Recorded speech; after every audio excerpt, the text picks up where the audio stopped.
Pozrite sa, v čom je čaro a sila Európskej únie? Kedy bude Európska únia silná? Európska únia bude silná vtedy, keď v tej rozmanitosti názorov a pohľadov, ktoré má, 27 členských štátov dokáže nájsť nejakú dohodu. Niekedy som šokovaný. Prídeme na rokovanie a nie sme dohodnutí na ničom. Sú 2 hodiny ráno, 3 hodiny ráno, 4 hodiny ráno. Takýto moment zrazu príde a sa na niečom dohodneme. V tom je sila. Sila Európskej únie je v tom, ak bude rešpektovať únia suverénne postoje členských štátov. Sila Európskej únie bude v tom, ak sa opäť vráti k rešpektovaniu hodnôt, ako je demokracia a právny štát, lebo to tak vždy nie je.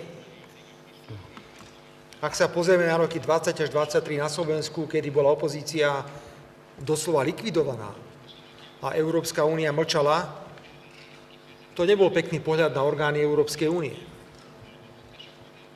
Nie je pekný pohľad, ako mlčíme, čo sa deje v Srbsku, čo sa deje v Gruzínsku, ako Západ organizuje majdany legitímnym vládam, ktoré fungujú v týchto štátoch.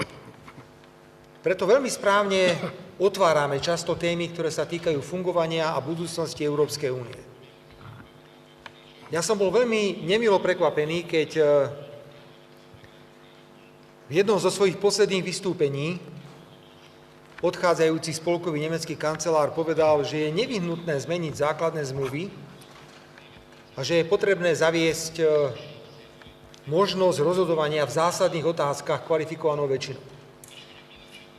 Tak si predstavte, pán redaktor, že bude na stole otázka vojny na Ukrajine a v tejto téme by prijali veľké štáty, ktoré podporujú vojnu. My ju nepodporujeme. Ani Maďarsko, ani Slovensko. A povedali by, že musíme teraz vyzberať, myslím si, nejakú sumu 100 miliárd na podporu Ukrajine a o tom sa bude kvalifikovane hlasovať. A my by sme sa museli k tomu postaviť, že splníme si povinnosť, lebo rozhodnutie je prijaté kvalifikovanou väčšinou. Alebo si predstavte, že by sme kvalifikovanou väčšinou rozhodli, bez našeho súhlasu, že sa zavedú povinné kvóty na nelegálnych migrantov. Maďarsko dostane 30 000, my dostaneme 15 000 nelegálnych migrantov, ktorých musíme umiestniť bez našeho súhlasu na našom území a postarať sa o nich. Toto je koniec Európskej únie.